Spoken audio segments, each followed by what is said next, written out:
Baik. Kami ucapkan jazakallahu khairan kepada Syekhuna Dr. Syafiq bin Reza Basalama atas pemaparan materinya. Semoga menjadi ilmu yang bermanfaat bagi kita semuanya dan memperbaiki karakter kita semuanya menjadi karakter Islam yang bersumberkan Al-Quran dan Sunnah Nabi Sallallahu Alaihi Wasallam. Saatnya sesi soal jawab. Sudah masuk beberapa pertanyaan kepada kami, ya. Dan mungkin kami mohon maaf tidak bisa membacakan semuanya karena banyaknya pertanyaan dan keterbatasan waktu kita. Kita pilih beberapa pertanyaan yang ada. Pertanyaan pertama, Ustaz. Bismillah. Afwan Ustaz, bagaimana cara kita untuk menyisipkan pendidikan karakter pada pelajaran umum, semisal IPA, IPS dan lain-lain? Syukron atas jawabannya. Masya Allah. Nah, seorang guru, dia tahu tanggung jawab dia dan tugas dia. Kalau dia sebagai pengajar IPA, maka dia punya kewajiban menyampaikan pelajaran itu kepada anak. Tapi bisa sebelum pelajaran dan sesudah pelajaran, dia kasih nasihat anak-anak. Ada ustadz kita di Madinah itu, Masya Allah, setiap masuk kajian, masuk kelas, sebelum dia membahas pelajaran, selalu dia memperbaiki karakter kita. Kadang-kadang dia tanya, ngomong gini, Syabab, kata dia, ini sudah tanggal 16. Seharusnya paling tidak kita sudah juz yang ke-16 yang kita baca. Itu kita pesan-pesan kepada anak kita. Allah tuh menurunkan Al-Quran 30 juz, masa kita nggak baca? Nasihat seperti itu. Kalau pas hari Senin, Kemis, Ustaz tuh kadang-kadang ngasih nasihat. Anak-anak, Masya Allah, jangan lupa, ini hari Kemis, hari diangkatnya amal perbuatan. Yang puasa alhamdulillah, yang nggak puasa antum bisa paling tidak memberikan buka untuk orang yang puasa. Itu Ustaz, Masya Allah, selalu setiap masuk, padahal pelajarannya bukan itu, tapi masih bisa disisipkan. Dan ini kembali kepada guru, sehingga guru yang memiliki ilmu agama yang cukup, paling tidak dia memahami bagaimana menjadi seorang muslim yang sempurna, yang kafah, maka di situ dia bisa tanamkan pesan-pesan itu kepada anaknya. Kalau di IPA, Masya Allah, di situ mungkin ada kebesaran-kebesaran Allah yang bisa ditunjukkan kepada anak-anak. Tunjukkan kepada, tanamkan, Allah nih yang nyiptakan ini. Hadza wallahu a'lam bissawab. Nah. Selanjutnya pertanyaan kedua. Assalamualaikum Ustaz, afwan, anak ingin bertanya.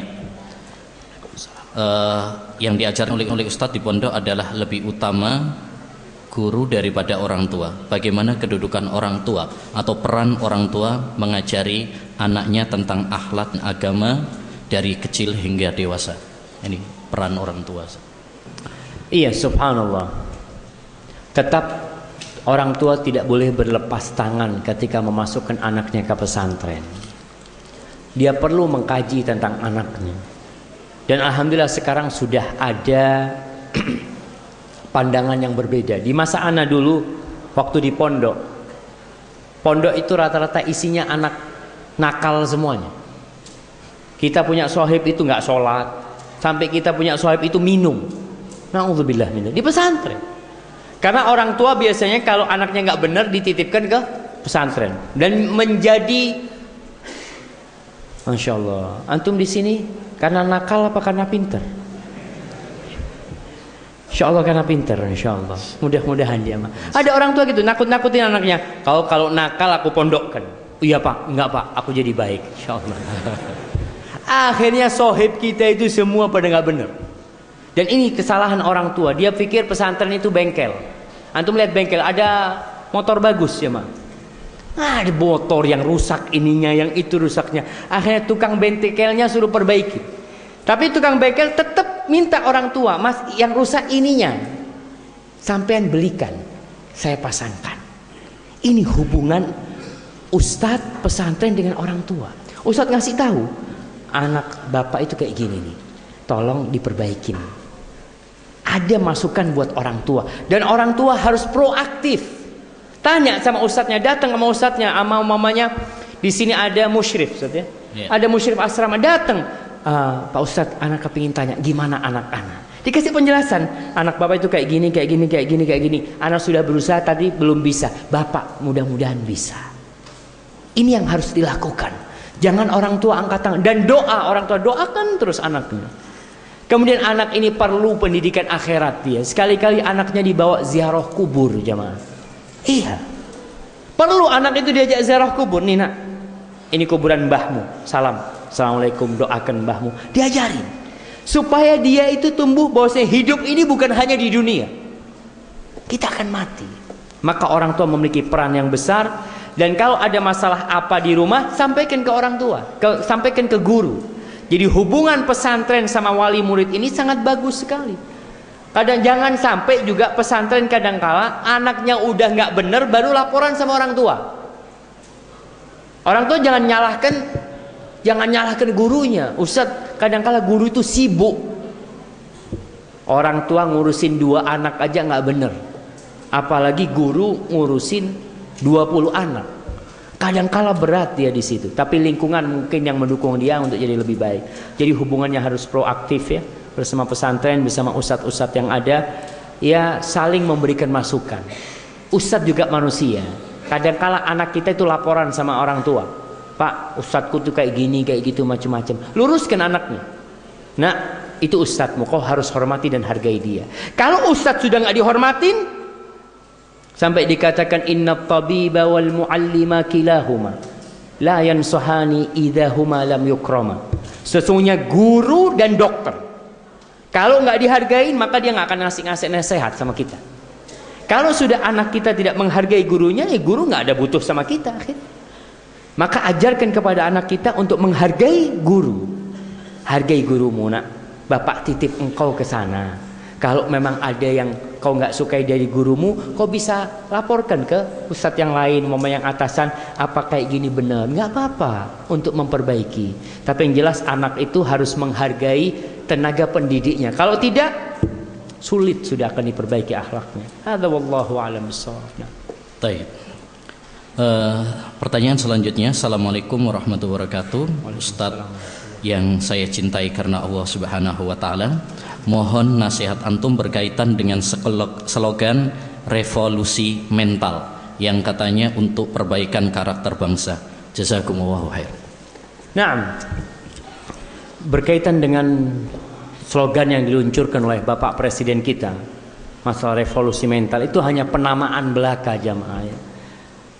Tapi wallahu alam, yang ana lihat di balik itu memang ingin memperbaiki mental manusia. Tapi karena mungkin pengetahuan agama orang-orang nggak pas, akhirnya revolusi mentalnya pakai gaya orang-orang barat. Islam itu datang tadi untuk memperbaiki mental. Iya. Li utammi masalihal akhlaq kata Rasulullah, untuk menyempurnakan akhlak.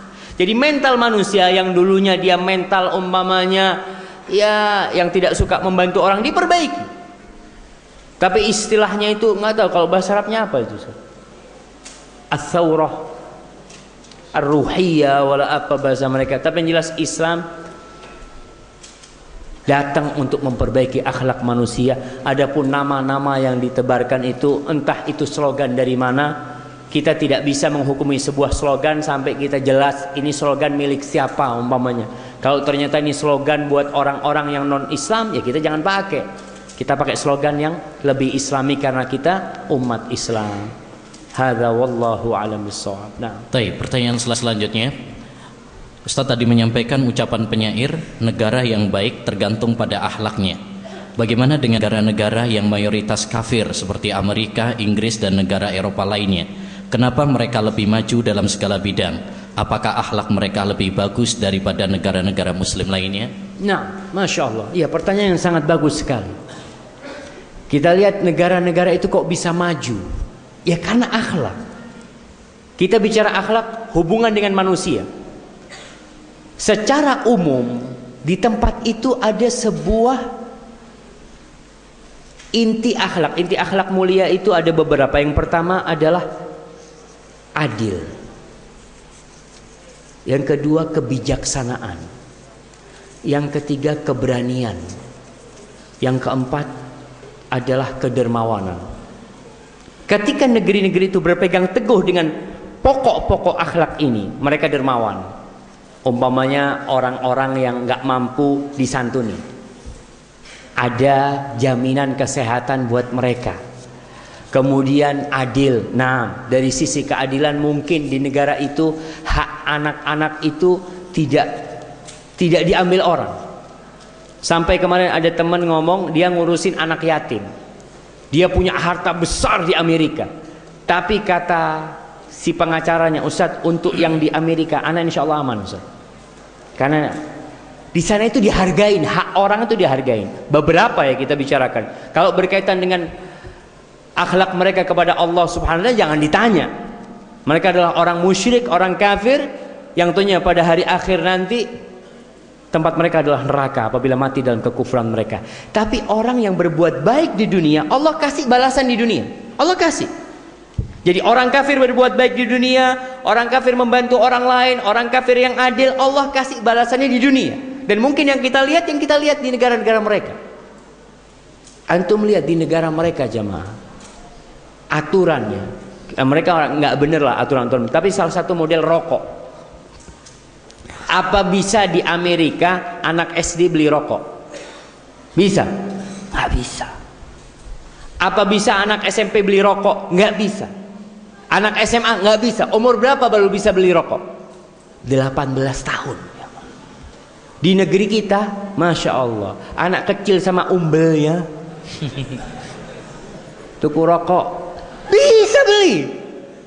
Nah, ini ada akhlak-akhlak ya tadi yang kita bicara tentang keadilan umpamanya, tentang memberikan hak-hak orang. Kita tidak bisa dipungkiri bahwasanya di negara mereka mungkin mereka masih menjaga yang hal itu, walaupun secara iman tentunya mereka adalah negeri-negeri yang kafir yang diancam kehancuran bagi mereka. Hadza wallahu a'lam bissawab.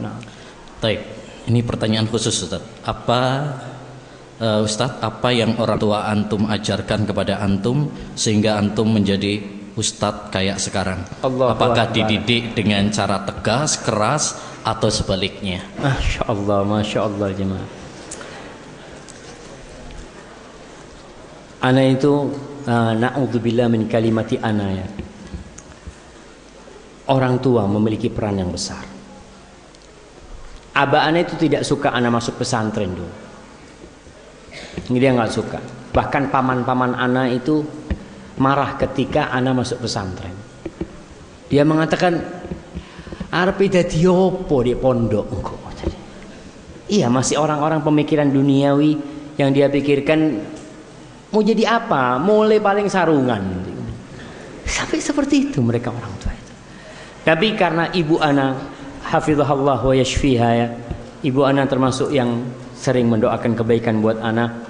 Kalau masalah pendidikan orang tua ana, abah ana termasuk yang keras didik ana. Ana sering dipukul memang. Ana sering diusir dari rumah. Karena ana ya biasa anak SD. Ana itu kalau pulang SD katanya ibu ana punya sepupu berangkat SD bareng sama dia. Rumah sepupu ini dekat sama rumah ana. Sebelum sampai rumah ana titipkan baju, tas sama sepatu. Ana nggak pulang. Soalnya kalau pulang nggak boleh keluar sama ibu. Jadi ana main dulu. Pulang nggak apa-apa, dipecut nggak apa-apa, tapi sudah main gitu. Jadi Allahu Akbar, kata ibu ana sampai dia ngomong, kalau anakmu nakal ini, ya jangan salah, bapaknya kayak dulu. Tapi Masya Allah, abah ana keras didik anak. Sampai dikatakan waman yaku haziman wa qasal yazdajiru. Kadangkala orang tua itu keras agar anaknya jadi nahan diri berbuat salah. Waman yaku haziman falyaqsu ahyanan ala man yarhamu. Dan barang siapa yang ingin tegas, maka sekali-kali dia harus bertindak keras kepada anak-anaknya. Sekali-kali jamaah. Dan dia yang utama dari semua itu adalah taufik dan hidayah dari Allah Subhanahu wa taala. Allah memberikan hidayah kepada ana dan semoga ana bisa mensyukuri nikmat yang Allah berikan. Hadza wallahu a'lam bishawab. Baik. Bismillahirrahmanirrahim. Barakallahu fiikum Ustaz. Afwan Ustaz, tolong pencerahan agar kami ketika liburan pulang ke rumah tidak jadi abu remote lagi. Masya Allah, Masya Allah. Jadi benar jadi abu remote ini. Iya. Selama ini berarti benar ini. Jadi paling tidak kalau anak-anak itu ketika liburan memang kosong, orang tua harus mencarikan aktivitas buat anaknya. Kalau anaknya masih belum bisa mencari aktivitas sendiri, dicarikan aktivitas. Apa umpamanya ngaji bareng, dia panggilkan sohib-sohibnya. Karena ini anak pesantren, bismillah nih, tetangga-tetangga abis maghrib ngaji di rumah umpamanya. Supaya sohib-sohib dia, sohib-sohib SD umpamanya, kumpulin dia. Apa aja kegiatan-kegiatan yang bermanfaat. Kalau nggak ada kegiatan di rumah bermanfaat, berangkat ke masjid. Datang ke masjid, bilang sama takmirnya, Pak, boleh saya ngepel masjid ini? Ini termasuk kita cari kegiatan. Antum pel masjid, perbaiki apa yang memakai Quran. Anak kepingin nata Quran yang di masjid ini, cari kegiatan. Ada satu orang Saudi, dia termasuk penemu terkenal. Akhirnya ada kejadian dia ditabrak, buta aja. Tapi dalam kondisi dia buta, dia tetap berusaha untuk memberikan manfaat kepada orang. Akhirnya dia diundang di sebuah televisi, lalu ditanya, apa yang menyebabkan engkau tetap berusaha untuk memberikan manfaat dalam kondisi engkau sudah buta? Apa kata orang ini? Idza kanati dzuruf la tusaiduka. Kalau kondisinya tidak mendukungmu, keadaannya tidak mendukungmu, fasna'iz dzuruf, maka kau harus membikin kondisi yang mendukungmu. Kita yang harus bikin. Dan seorang mukmin itu seperti pohon kurma. Dimanapun dia berada, dia kasih manfaat. Kalau dia tidak bisa memberikan buah, paling tidak dia bisa menjadi naungan untuk orang. Paling tidak batangnya bisa untuk menjadi tiang masjid atau tiang apa. Tetap dia berusaha untuk memberikan manfaat. Dan orang tua harus membantu anaknya, mencarikan kegiatan buat anaknya. Umpamanya mandiin mobil, anaknya suruh mandiin mobil. Ayo nak, bismillah. Jangan dibawa ke pemandian mobil terus. Bilang, nak, nih ada sapu, bersihin mobil. Anak itu masya Allah seneng, insya Allah. Walaupun kadang-kala gerundel gitu ya. Aduh, anak di pesantren sudah capek, di rumah capek lagi. Nggak apa-apa, pelan-pelan insya Allah.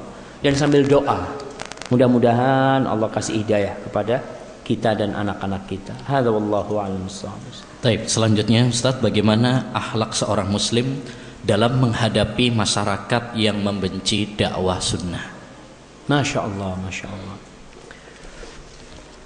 Tidak ada nabi yang diutus oleh Allah Subhanahu wa taala kecuali dimusuhi sama kaumnya. Dimusuhi. Bahkan dicela, diusir dari kampungnya, dilemparin batu. Usaha-usaha untuk membunuh mereka juga ada. Dan tidak sedikit nabi-nabi yang akhirnya mati, dibunuh sama kaumnya. Nabi Yahya alaihissalam, antum bisa bayangkan Nabi Yahya, kepalanya dihadiahkan kepada pelacur sebagai mahar. Na'udzubillah min dzalik. Nabi Zakaria digergaji sampai mati, sallallahu alaihi wasallam. Apa yang mereka lakukan? Sabar. Antum tunjukkan bahwasanya sunnah yang antum pelajarin, Al-Quranul Karim yang antum kaji, sunnah-sunnah Nabi yang antum selama ini baca, itu mengajarkan kepada antum menjadi sosok muslim yang berakhlak mulia. Tunjukkan akhlak yang mulia. Wa idza khatabahumul jahiluna qalu salama. Kalau ada orang yang mencela, orang-orang bodoh yang merendahkan dia, dia mengucapkan perkataan yang menyelamatkan dirinya, menyelamatkan orang lain. Khususnya teman-teman yang hidup di dunia maya, nggak perlu antum ikut mencela-cela kelompok-kelompok yang lain, nggak perlu. Antum doakan mereka. Ketika fulan mencela, antum katakan mudah-mudahan Allah membukakan pintu hidayah buat antum. Nabi alaihissalam ketika menghadapi orang-orang kafir Quraisy, menghadapi Abu Jahal dan Umar bin Khattab. Ini Abu Jahal dan Umar bin Khattab termasuk dua tokoh paling jahat di kota Mekah. Maka Nabi alaihissalam berdoa memohon kepada Allah, ya Allah, kuatkan Islam ini, muliakan Islam ini dengan salah satu orang yang lebih engkau cintai dari dua orang ini, Abu Jahal dan Umar bin Khattab. Doa.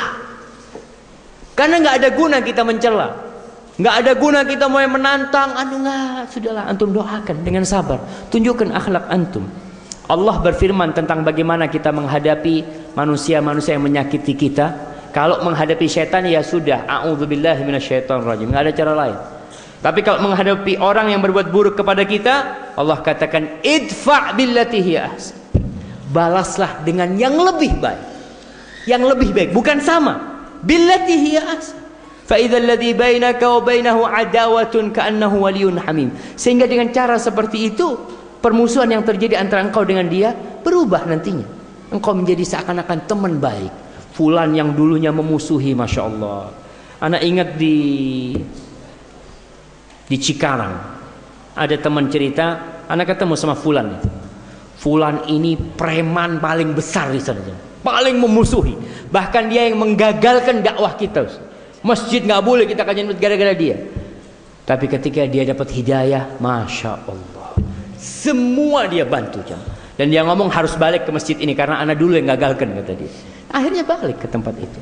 Maka doakanlah antum sabar, berakhlak mulia, dan mendoakan orang-orang itu semoga Allah memberikan petunjuk kepada dia. Hadza wallahu a'lam. Baik, pertanyaan selanjutnya Ustaz. Benarkah kalau cinta itu menghancurkan akhlak seseorang? Jika benar, bagaimana cara menyikapi masalah cinta? Masya Allah. Kayaknya anak-anak ini Ustaz. Anak-anak ini, Masya Allah. Cinta apa ini? Nggak tahu ini. Yang jelas bukan saya yang bikin soal Ustaz. Allahu Akbar. Islam itu tidak menghalangi manusia untuk mencintai. Fitrah manusia, dia suka dengan yang indah-indah, dia cinta dengan yang baik-baik. Islam itu tidak mengejar-ngejar para pecinta agar dia meninggalkan cintanya, tidak. Tapi Islam mengarahkan. Bagaimana Islam mengarahkan? Kau kalau cinta ya kawin, nikahin. Kalau belum bisa nikah ya udah puasa, sabar. Soalnya kadang-kala anak-anak itu kalau sudah cinta dikatakan cinta itu buta, betul. Kadang-kala orang kalau sudah cinta orang tuanya dia lawan. Berapa banyak kita lihat anak-anak muda yang kawin lari. Kenapa dia kawin lari? Padahal setelah 2 tahun cerai. Kawinnya lari, 2 tahun cerai. Berarti kan bohong cintanya engkau itu. Engkau sampai rela mengorbankan kedua orang tuamu gara-gara cintamu. Setelah 2 tahun engkau bercerai. Kemana engkau kembali setelah itu? Balik ke orang tuanya. Subhanallah. Maka Islam tidak menghalangi antum untuk mencintai. Bahkan Nabi SAW mengatakan, ma ra'aitu lam yura lil mutahabaini mithla nikah. Belum pernah dilihat tuh orang yang memadu kasih, yang memadu cinta seperti mereka yang sudah menikah. Jadi kalau antum mau mencintai, bismillah. Ngomong sama bapaknya, Pak, kayaknya saya harus kawin. Nah, kau masih di pondok, nggak apa-apa, Pak. Itu yang mau aku kawinin juga anak pondok. Kan bisa Ustaz kan? Kalau memang subhanallah, ana masih ingat ana punya ustaz. Ada seorang profesor di Madinah, dia ngajar sirah nabawiyah. Dia cerita, Syekh Awaji hafizahullah taala, dia cerita, Syafiq, ana dulu itu kawin kalau nggak kelas 1 kelas 2 SMA. Dikawinkan sama pamannya atau bapaknya yang ngawinkan dia, sama sepupunya sendiri. Sehingga dia pulang dari sekolahan itu sudah punya istri ya, Masya Allah. Siap enggak bapak-bapak mengawinkan anaknya SMA? Allah Ustaz. Kalau siap, bismillah, demi menjaga anak-anaknya. Yang satu di pesantren putri, yang satu di pesantren putra Ustaz. Insya Allah ada walinya Bu Ubay dari sini. Barakallahu fikum. Bismillah Ustaz, bagaimana caranya untuk membersihkan hati yang terlalu cinta kepada dunia? Terkadang hati ini terlalu cinta pada dunia. Mohon nasihatnya Ustaz. Subhanallah jemaah. Allah menguji kita dengan sesuatu yang kita cintai. Bagaimana kita menghilangkan kecintaan kita kepada dunia? Sulit. Tapi bagaimana kita menjadikan cinta kita kepada dunia untuk akhirat kita? Siapa yang gak suka sama fulus? Semuanya cinta dengan uang. Siapa yang tidak suka dengan rumah yang besar, dengan mobil yang mewah? Orang itu cinta. Tapi bagaimana mengarahkannya? Gak apa-apa engkau cari dunia, tapi buat akhirat. Maka arahkan hati kita. Tanamkan di dalam diri kita bahwasanya dunia ini akan kita tinggalkan. Kalau kau kepingin mobilmu itu masuk ke kuburan bersamamu, gimana caranya? Sedekahkan ke Al-Furqan. Mantap, Betul, mantap. Mantap itu kan Ustaz ya. Sedekahkan ini mobil bismillah. Insyaallah anak kepingin ketemu mobil anak di kuburan. Kepingin dia. Insyaallah ketemu insyaallah. Karena Rasul sallallahu alaihi wasallam menjelaskan yatba'ul mayyit salat, yang ikut mayit ke kuburan itu 3. Keluarganya, hartanya, dan amalnya. Yang tinggal di dalam kuburan siapa? Amalnya doang. Dan itu kalau kita sudah amalkan, tak masalah. Kemudian supaya kita tidak terlalu cinta kepada dunia, ziarah kubur jamaah. Kita ini kadang-kala karena sudah ngaji, nggak mau ziarah kubur. Kapan terakhir ziarah kubur antum? Antum kapan terakhir ziarah kubur? Kapan terakhir ziarah kubur? Tahun lalu? Kadang-kadang nunggu orang mati baru ke kuburan. Nabi SAW mengatakan, beliau mengatakan, kuntu nahaitukum an ziyaratil kubur alaihissalam. Aku dulu pernah melarang kalian ziarah kubur. Ala fazuruha. Sekarang kunjungi kuburan itu. Kenapa? Fa innaha tudzakkirul akhirah. Karena itu mengingatkan kepada akhirat. Kita ini kalau hidup hanya dari rumah ke toko, ke kantor, rumah lagi terus gitu. Kapan kita ingat akhirat? Ziarah kubur. Karena mengingat kematian itu akan membuat kita tidak cinta dunia. Gimana antum akan cinta dengan uang yang antum kumpulkan padahal tahu antum akan tinggalkan? Maka dengan cara seperti itu mudah-mudahan kita bisa menghilangkan, ya, mengurangi kecintaan kita kepada dunia dan tidak diperbudak oleh dunia itu. Hadza wallahu a'lam bissawab. Ustaz, yang terakhir mungkin Ustaz, gantian. Mereka kan tadi sudah tanya sama kita, sekarang mungkin mumpung ada hadiah Ustaz. Masya Mungkin Allah. kasih pertanyaan. Baik. Pertanyaan pertama. Sebutkan 3 hal tentang keutamaan karakter di dalam Islam. Ayo. Jamaah. Ini. Yang mana Ustaz? Baik, fadhal. Berdiri antum. Iya. 1.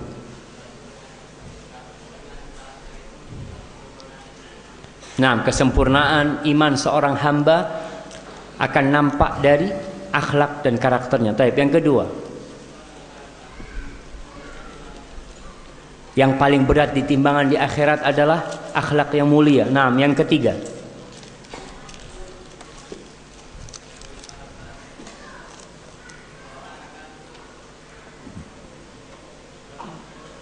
Mendapat jodoh. Dengan akhlak mulia dapat jodoh. Akhlak mulia, masya Allah. Insya Allah mudah-mudahan antum dapat. Iya. Iya. Jadi salah satu barometer mencari pasangan hidup itu adalah akhlak yang mulia. Iya. Barakallah. Masya Allah, didoain cepat dapat jodoh lah. Masya Allah, masya Allah. Fadhal. Hadal. Baik, pertanyaan selanjutnya, sebutkan 5 hal untuk memperbaiki akhlak. Bagaimana kita menghasilkan akhlak mulia? Masya Allah. Yang mana Ustaz? Anda nggak tahu Ustaz. Sebentar, turun dulu tangannya. Ya, dimulai sekarang.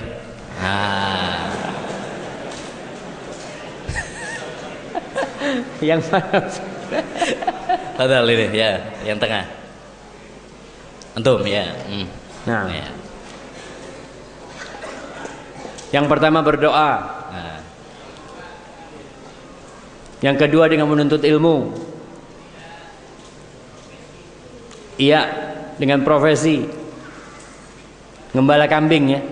Nah, yang keempat latihan yang keras. Nah, yang kelima teman. Nah, barakallahu fikum. Masya Allah. Baik, masya Allah. Qadam. Fadhal Habib. Nah. Baik, pertanyaan yang terakhir. Ada 4 hal yang dengan itu kita bisa melihat kekurangan diri kita. Masya Allah. Waduh. Kayaknya yang sini udah dari tadi. Iya, sudah. Bentar. Aduh, bingung nih. Yang peserta Ustaz, dari kayaknya luar. yang sini Ustaz, yang dari sebelah luar. mana Ustaz? Hah? Peserta dari luar barangkali. Masya Jemaah Allah. santri. Ya.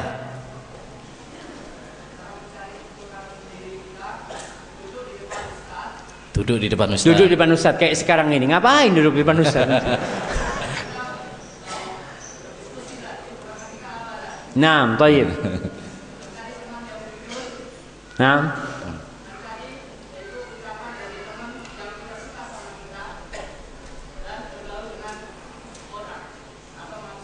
Iya, masa bergaul sama macan nanti. Bergaul sama manusia. Iya, silakan. Tayyib, barakallahu fikum. Ke depan, Pak. Iya. Tinggal satu, Ustaz. Waalaikumsalam. Waalaikumsalam warahmatullahi wabarakatuh. Barakallahu fikum. Hayyakumullah. Ada yang dari luar negeri ada? Paling jauh lah. Nah, ini yang dekat-dekat kan liburannya liburan apa? Enggak panjang, lama, Ustaz. nggak Oh, panjang, nah, iya. baik. Kalau gitu kita kasih ke paling tua, Ustaz. Yang paling tua, Ustaz. Yang paling tua. Masya Allah. Yang merasa paling tua? Angkat Kayaknya tangan. nggak ada yang ngaku Ustaz kalau paling tua, Masya Ustaz. Allah. Angkat tangan yang rasa paling tua. Umur berapa, Pak? Umur berapa? 80. Ada yang lebih tinggi? Ini lelang Ustaz. Kayaknya nggak ada, Ustaz ya. Ada yang lebih tinggi, lebih tua dari 80? Nggak ada ya? Berarti Masya Allah. silakan ke depan, Pak. Masya Allah, Masya Allah.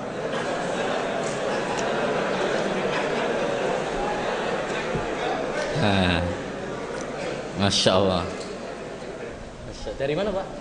Dari Jember. Masya ini ustadznya dari Jember. Masya Allah. Tonggo Dewi. Bisa ketemu di sini, Ustaz. Jazakallah khair, Ustaz. Fadhal. Baik. Masya Allah, Masya Allah. Alhamdulillah. Kita bersyukur kepada Allah Subhanahu Wa Taala. Acara ini bisa berjalan dengan lancar berkat taufik dari Allah Subhanahu Wa Taala. Akhirnya kita berdoa kepada Allah Subhanahu Wa Taala agar Allah Subhanahu Wa Taala memberikan ilmu yang bermanfaat kepada kita semuanya. Allahumma inna nas'aluka ilman nafi'a wa rizqan thayyiba wa amalan mutaqabbala. Dan akhirnya kami mohon maaf atas segala kekurangan dan kehilafan, dan kita tutup dengan doa kafaratul majlis. Subhanakallahumma bihamdika asyhadu an la ilaha illa anta.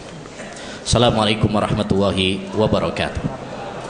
بسم الله الرحمن الرحيم إذا وقعت الواقعة ليس لوقعتها كاذبة خافضة رافعة إذا رجت الأرض رجا وبست الجبال بسا